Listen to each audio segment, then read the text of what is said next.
As far as characteristics of a leader, I think 95% of what you're looking for can be boiled down to either do they have the skills of an exceptional coach or do they have the skills of a great parent?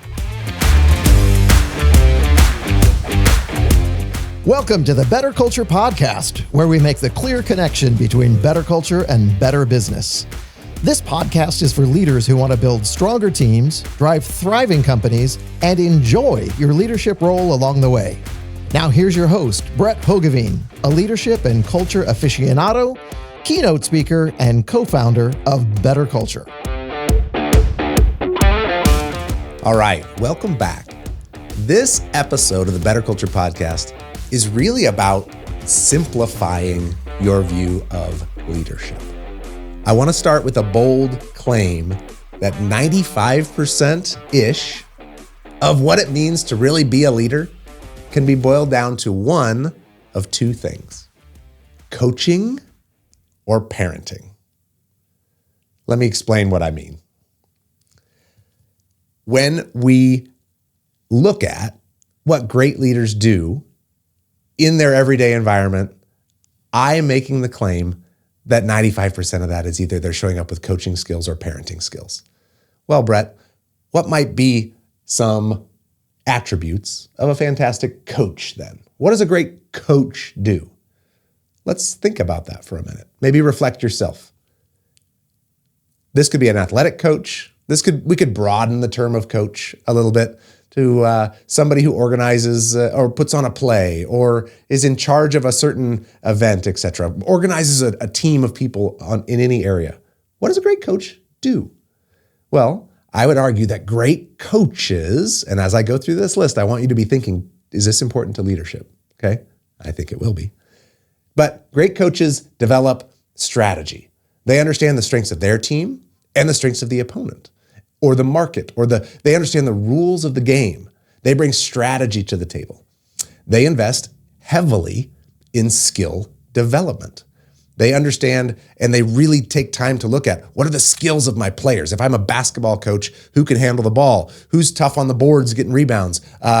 Who can put players in the right position, make the right pass? Who's my best defender? Who are my best shooters? Okay, I've got to understand people's skills and put them in the right places if I want to win.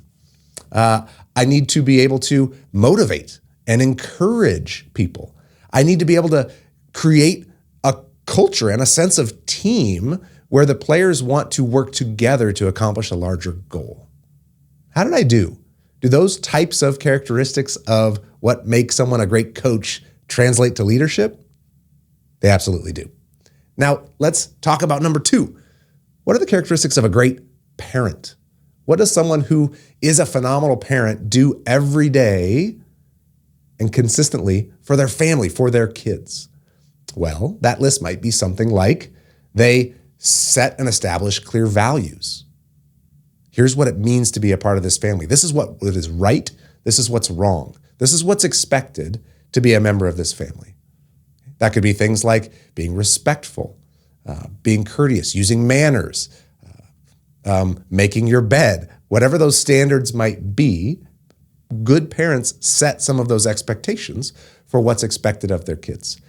It might be being empathetic, listening, really building relationships, being there when your kids need you, when they're having a tough day. It might mean, by the way, adapting how you show up from one kid to another. You know, most kids, if you've got more than two kids, if you have kids, every parent I've ever talked to, if I say, did they come out exactly the same? They laugh and they say, of course not. Well, as an exceptional parent, you realize some kids might need a little bit more of a kick in the rear to motivate them or to get them to, to do their homework or whatever it might be. They might need a little bit of a sterner approach, whereas other kids might need more encouragement. They might need more empathy from you. A great parent adapts and shows up a little bit differently for each of their kids when they need it. Let's see, what have I left out? Listening, love, showing real love for your family members can translate into the realm of leadership. Making sure that your employees, maybe love isn't the word you want to use, but that they know that you care about them and their success and their life, etc. How did I do? Do you agree with me that what a great parent does really does translate to effective leadership? I think it does. Well, if you believe that great coaching skills or great parenting skills is anywhere even close to in the neighborhood of 95% of what you need from a great leader. Now that's setting aside from operational skills and understanding the business and those types of things. But as far as characteristics of a leader, I think 95% of what you're looking for can be boiled down to either do they have the skills of an exceptional coach or do they have the skills of a great parent? So if that's the case, what do we do with that? Well, I want to tell you a quick story. We do an exercise in some of our training programs at BetterCulture that we call the personal board of directors. And I won't take you through the exercise, but what we're really asking people is if they could look back in their life and select, if they had the magical power to assemble a personal board of directors when someone was charged with an important decision in their life, and they had the power to bring together a group of 3 or 4 or 5 or 6 people who are living or deceased, who they've personally known, bring together that personal board to help them make good and important decisions, who would they want on that board? Now, if you want to reflect on that yourself, go ahead. But let me tell you and jump to the conclusion. When people share the type of people that they want in their lives to help them make good decisions and be successful, and then I say why, the listing of characteristics that they give me is absolutely that same list of people, that the characteristics of a great coach or the characteristics of a phenomenal parent. It's things like they cared about me. They said what needed to be said, even though it was hard to hear. They pushed me. They listened to me. They didn't make it about themselves. They made it about me. They showed up. All those kinds of things that a great coach or a great parent does. So how do we translate this idea of coaching and parenting into something you can actually use in the business world? Well, really 2 areas, and one I want to spend the most time on, and that is selecting who goes into a supervisor role in your organization. When you're deciding to promote or hire someone into a leadership role, you would be really wise to stop and ask yourself, do they have these characteristics? Do they have the characteristics of an exceptional coach or an exceptional parent? And I mean this literally. If they coach a 7-year-old girls softball team on the weekend and it sounds like it's going pretty well, I would give that some weight in your decision of whether or not they'd be an effective leader in your system. Same thing from a parenting perspective. If they're constantly telling you stories about sort of dysfunction going on in their family, pump the brakes a little bit before you put that person into a leadership role. It doesn't mean it's a disqualifier, but these traits, these characteristics of exceptional coaches or exceptional parents absolutely are highly correlated with the type of leader people want to work for. The second thing I want to mention, so supervisor selection is a big one. But the second thing I want to mention is, how are you coaching leaders? How are you developing them?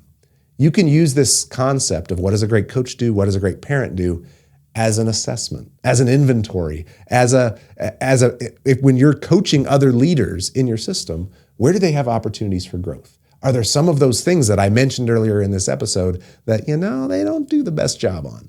If that's the case, then what can we do to give them some gentle nudges, to ask them if they'd be open to growth in these areas, if they've considered whether or not this might be something that their team members would respond well to. That's it for this episode of trying to simplify leadership down to those 2 characteristics of coaching or parenting. And I'll leave you with this. If you believe me that this is important, reflect on yourself.